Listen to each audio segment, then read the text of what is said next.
From raw to refined, the craft of soap and seal. Two crafts, two completely different purposes. But if you strip them down to their chemistry, their tooling, and their process logic, they're surprisingly parallel. On the left, soap. A product born from a violent chemical reaction between fat and alkali, tamed into something that cleans your skin. On the right, a wax seal. A thermoplastic material melted, poured, and stamped into an emblem that's been authenticating documents since before the Roman Empire had plumbing. Today we're walking through both processes, from raw materials all the way to finished product. Whether you've never touched lye or you've been formulating soap for 20 years, whether you've stamped 1,000 seals or you've only seen them in period dramas, there's something in here for you. 5 stages, 2 crafts. Let's go. Raw materials. What are we actually working with? Let's start with soap. Soap requires 3 fundamental inputs: fats or oils, and alkali, almost always sodium hydroxide, which we call lye, and water.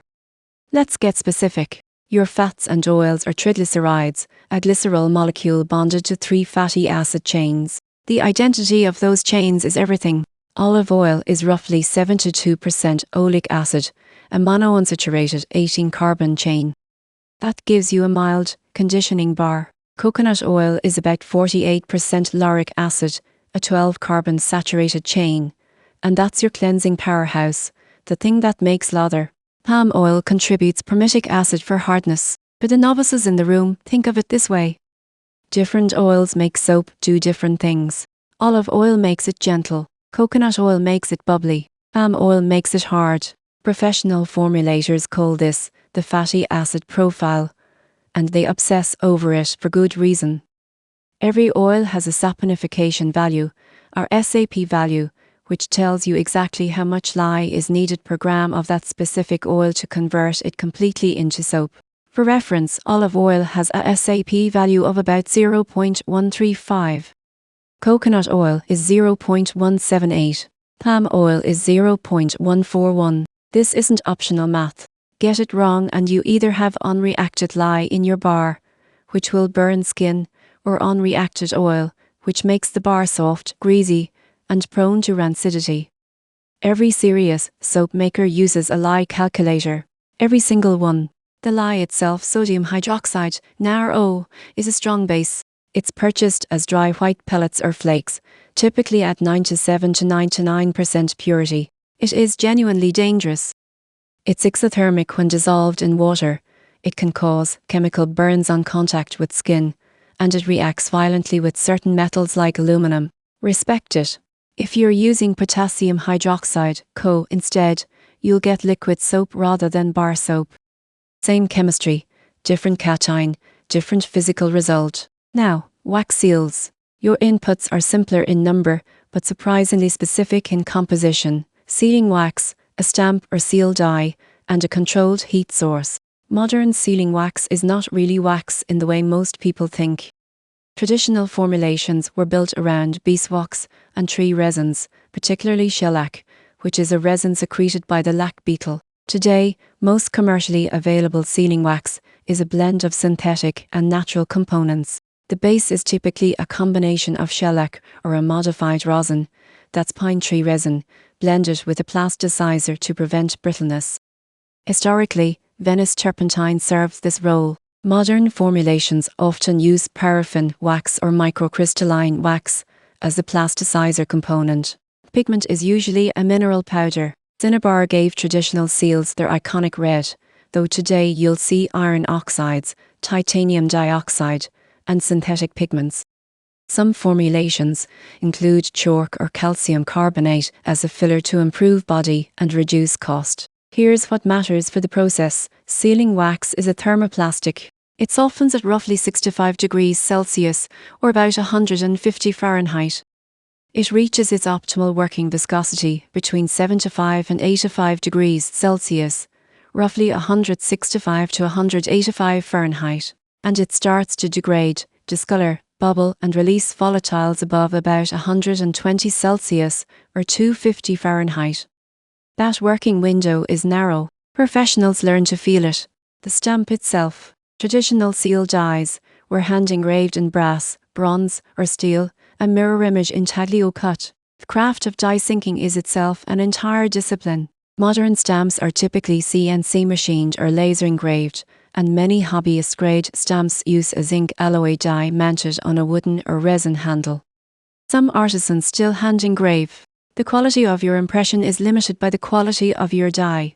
Always, for beginners, think of the wax as your medium, the stamp as your mold, and the heat as your on-off switch.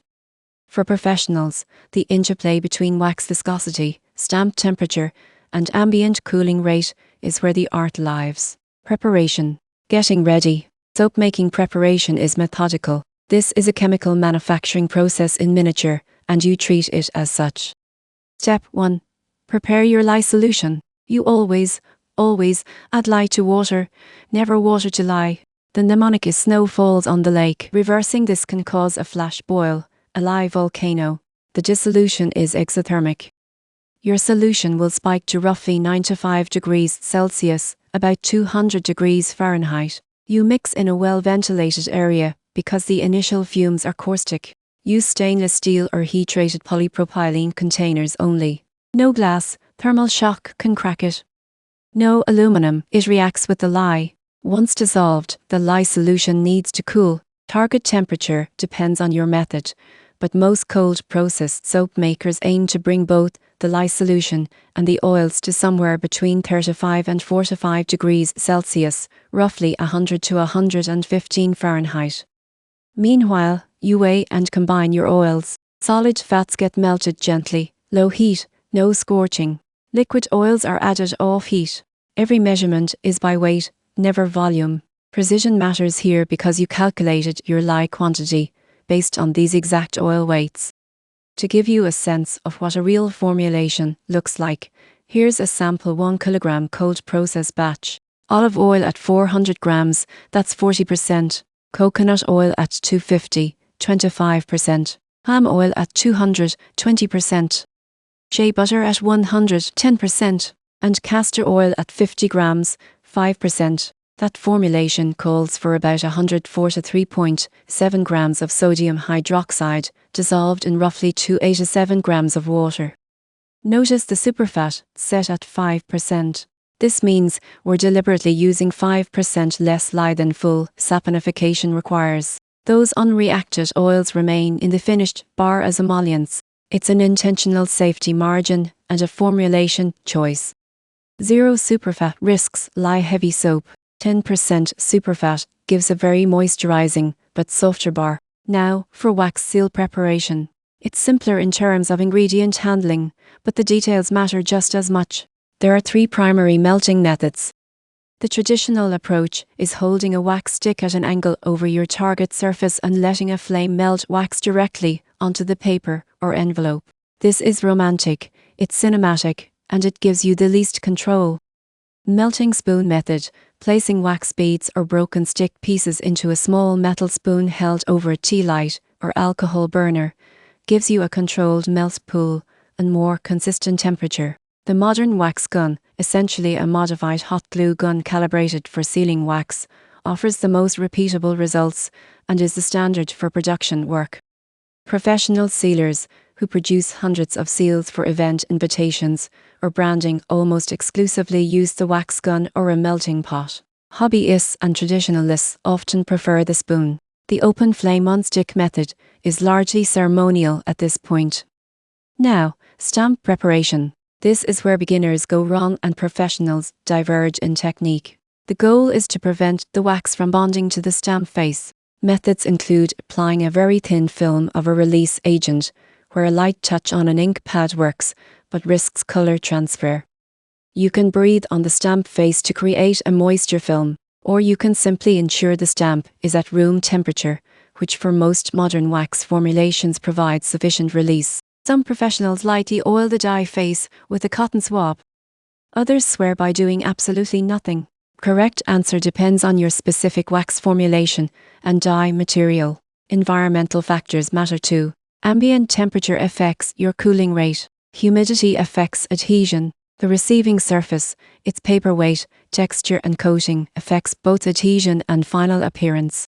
Porous papers absorb some wax. Coated stocks give cleaner edges, but weaker mechanical bonds. Professionals test on their actual target material before committing to a production run.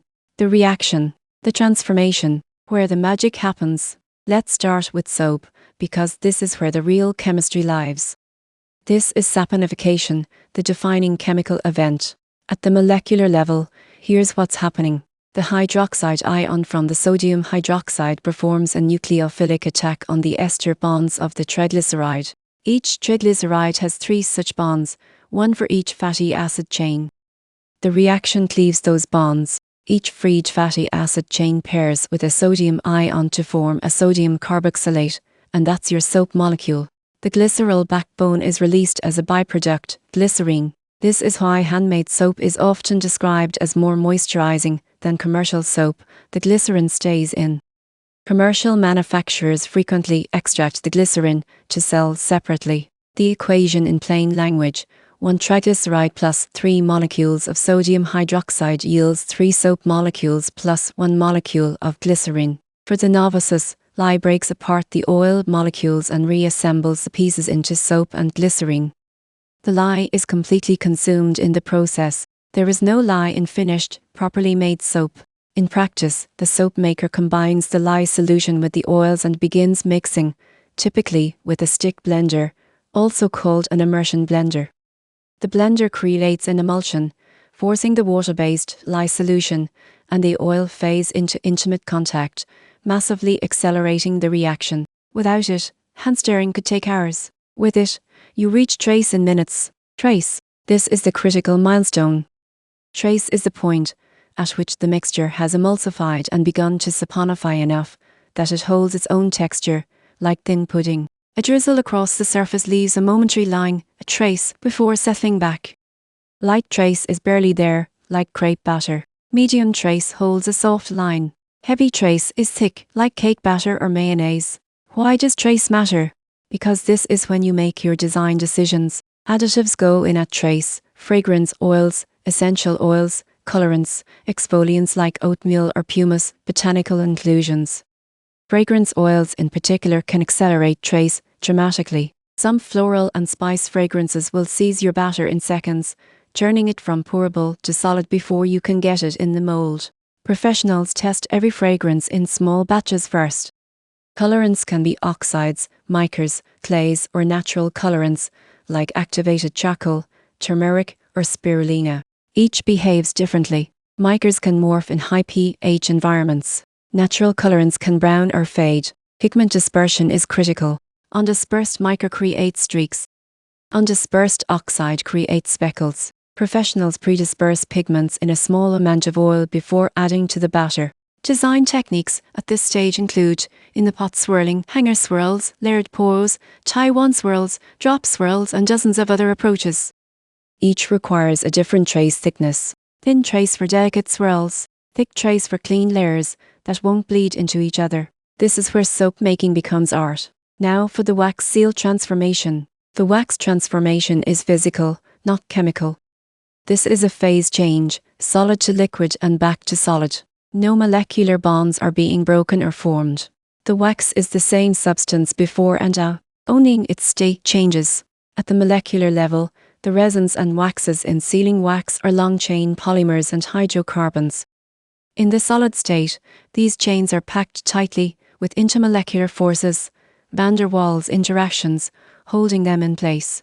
As heat energy is applied, the chains gain kinetic energy, overcome those intermolecular forces, and begin to flow. This is not a sharp melting point like ice to water. It's a gradual softening across a temperature range, which is characteristic of amorphous thermoplastic materials. For novices, you're just melting and refreezing the wax. It can be remelted and reused, unlike soap, which undergoes an irreversible chemical change. Pour is where skill shows. You need enough wax to fill your stamp's impression area with slight excess, typically about 1 to 1.5 sticks worth, or roughly 3 to 4 grams for a standard 25mm seal. Too little wax and your impression will be incomplete, with thin spots, missing details, and broken edges. Too much, and it squishes out beyond the stamp's edge, creating messy overflow. Pool geometry matters. You want a roughly circular pool centered on your target location, with even depth throughout, about 3 to 4 millimeters deep. The surface should still be liquid when you stamp, but not so hot that it's thin and runny. There's a window of about 15 to 45 seconds, depending on ambient temperature and wax formulation, between pouring and the wax becoming too viscous to accept a clean impression. Professionals develop a rhythm stamping technique. The stamp must ascend vertically, straight down, perpendicular to the surface. Any tilting creates uneven impression depth, which means one side of your design is crisp and the other is mushy or absent. Apply firm, even pressure. Don't rock the stamp. Don't twist it. Press and hold. Hold time depends on the wax and the environment. 10 to 30 seconds is typical. You're waiting for the wax to cool enough to retain the impression, but not so long that it bonds to the stamp. The wax contracts slightly as it solidifies, and this is your friend, because it helps the stamp release. If you've ever had a stamp stick, the wax was either too hot when you stamped or you didn't wait long enough. The release. Lift straight up. Same axis you went down on. If there's resistance, wait a few more seconds. If it pops off clean with crisp detail down to the finest line of the engraving, you nailed it. Shaping and molding, giving it form. Back to soap. At trace, the soap batter is poured into molds. Mold selection affects everything: shape, texture, ease of unmolding, and how the soap goes through the next phase. Once in the mold, saponification continues, and it's exothermic. The interior of the soap can reach 60 to 80 degrees Celsius over the next 12 to 48 hours. This is called the gel phase. During gel, the soap becomes translucent and hot, the reaction accelerates, and colors intensify. Some soap makers insulate their molds with towels or blankets to force a full, even gel. This produces a more uniform color and slightly harder bar. Others refrigerate or freeze their molds to prevent gel entirely, which preserves a more pastel, opaque appearance. Both approaches produce perfectly functional soap. It's an aesthetic choice, but one that requires commitment. Partial gel, where the center gels, but the edges don't, creates a visible ring pattern called a glycerin river that most soap makers consider a defect. After 24 to 48 hours, the soap is firm enough to unmold. Log molds produce a loaf that needs cutting. Soap makers use single-wire cutters, multi-bar cutters, or even miter boxes to achieve consistent bar dimensions. A standard bar is roughly 3.5 by 2.5 by 1 inch, but this is entirely at the maker's discretion. Here's where our two crafts intersect. Many soap makers stamp their bars with a logo or brand mark using a soap stamp, which is functionally identical in concept to a wax seal die. The soap needs to be firm enough to hold the impression, but not so hard that the stamp cracks it. Timing this is its own skill. Now, wax seal shaping. Wax seal shaping is essentially the stamping itself. The impression is the shape, but there are variations in how the seal is formed and applied that significantly affect the workflow. Direct application, pouring wax directly onto the target surface and stamping in place, gives the strongest bond and the most authentic look. The wax keys into the paper fibers as it cools. This is the traditional method, and still preferred for formal correspondence and ceremonial documents. Peel and stick production. Pouring and stamping wax seals onto a non-stick surface like a silicone mat, allowing them to fully cool, then applying them to their final location with a dash of hot glue or adhesive, is the industry standard for bulk production. Wedding stationers producing 300 identical seals don't stamp each envelope individually. They batch produce seals on mats, quality check each one, discard rejects, and adhere the approved seals. This method also allows seals to be mailed safely. A directly applied seal can crack in postal machinery, while a peel and stick on a flexible adhesive has some give. The third approach, silicone mold casting, uses a flexible silicone mold with the seal impression already formed in the cavity. Wax is poured in, cooled, and demolded as a finished piece. This skips the stamping step entirely and is used for producing consistent multiples or for seals that will be applied to three-dimensional objects like bottles. The trade-off is that mold cast seals often lack the slight irregularities and organic edges that make hand-stamped seals feel alive. For the experts, that slight asymmetry, the fractional unevenness, where the wax pool met the stamp edge, the way the overflow formed a unique perimeter on each seal, that's not a defect. That's provenance. That's how you tell a hand-stamped seal from a machine-produced one. Some of the best seal work in the world is deliberately imperfect. Curing and finishing. The final mile. Soap's final stage is the cure, and this is where patience defines quality. After unmolding, cold process soap must cure for a minimum of 4 to 6 weeks. During this period, two things happen. First, excess water evaporates. Freshly unmolded bar can be 30 to 40% water by weight. Over 6 weeks, that drops significantly, producing a harder, longer-lasting, milder bar. Second, and this is the part many beginners don't realize, saponification is still completing. The reaction that started at trace continues slowly throughout the cure. Baths tested at 1 week may still contain trace amounts of unreacted lye. By week 4 to 6, the reaction is essentially complete. Professional soap makers cure in a climate-controlled environment, low humidity, good airflow, out of direct sunlight. Bars are rotated periodically, so all faces dry evenly. Some makers cure for 3 months or longer, particularly for castile soap, 100% olive oil soap, which notoriously takes 6 months to a year to reach its peak performance.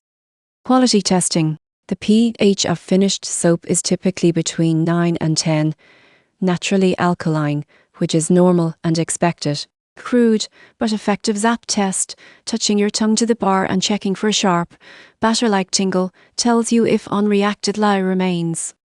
If it zaps, it's not done. Modern makers supplement this with pH strips or meters.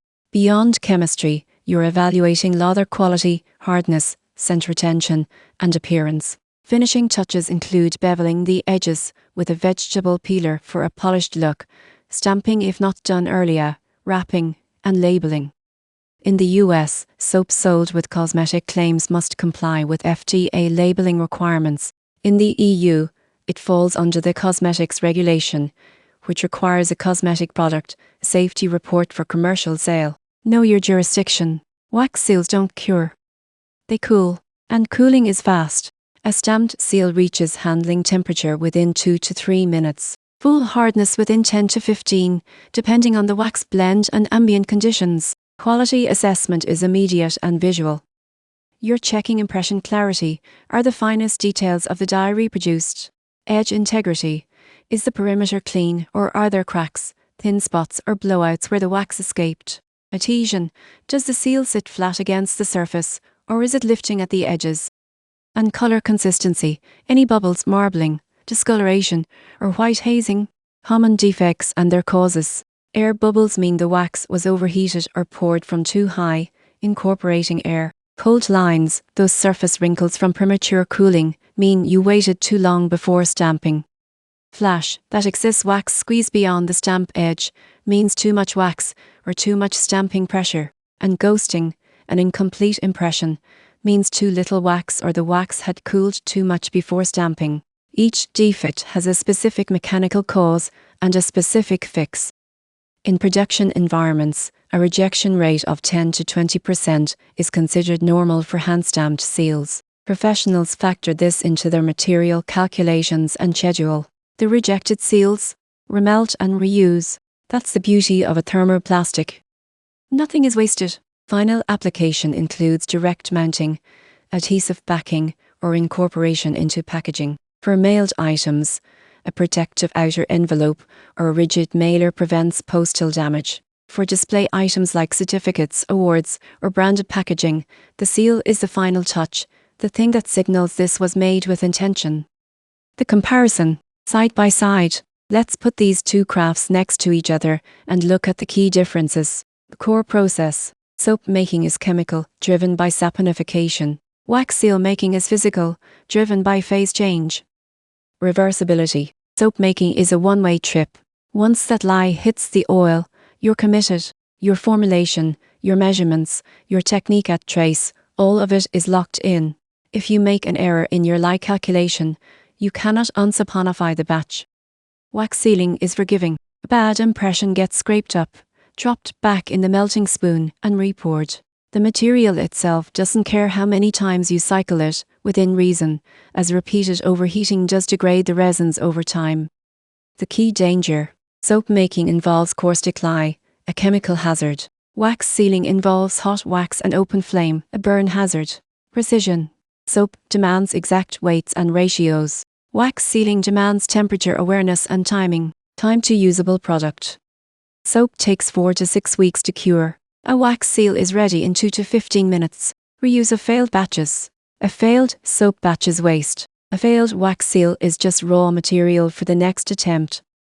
Scalability. Soap scales linearly, limited by mold capacity and cure space. Wax sealing scales efficiently through batch stamping and peel and stick production. Shelf life. Properly made, soap lasts 1 to 2 years. Sealing wax stored dry lasts indefinitely. The primary skill. Soap making is formulation chemistry. Wax sealing is timing and hand control. Learning curve. Wax sealing is accessible within minutes, and you'll be producing presentable seals within your first session. Mastery. The ability to produce flawless seals consistently, quickly, and under varying conditions, takes practice, but arrives relatively fast. Soap making has a steeper entry barrier, the chemistry, the safety protocols, the cure time that delays all feedback by weeks. But the ceiling for mastery is extraordinarily high. Expert soap makers are simultaneously chemists, artists, and process engineers. Entry cost. About $15 to $40 gets you started with wax sealing. Soap making runs $50 to $100 for basic equipment and materials. Error tolerance. Wax sealing is high, just remelt. Soap making is low, because lye errors can be dangerous. The takeaway. Both of these crafts take something raw, fat and alkali, resin and pigment, and through a deliberate, controlled process, transform it into something functional, beautiful, and human. One cleans, one authenticates. Both carry the mark of the person who made them. And for the overachievers in the audience, yes, you can combine them. Handmade soap, wrapped in craft paper, sealed with your own custom wax emblem. Raw materials to finished product, all the way through, from raw to refined. The craft of soap and seal. Thanks for watching. Now go make something.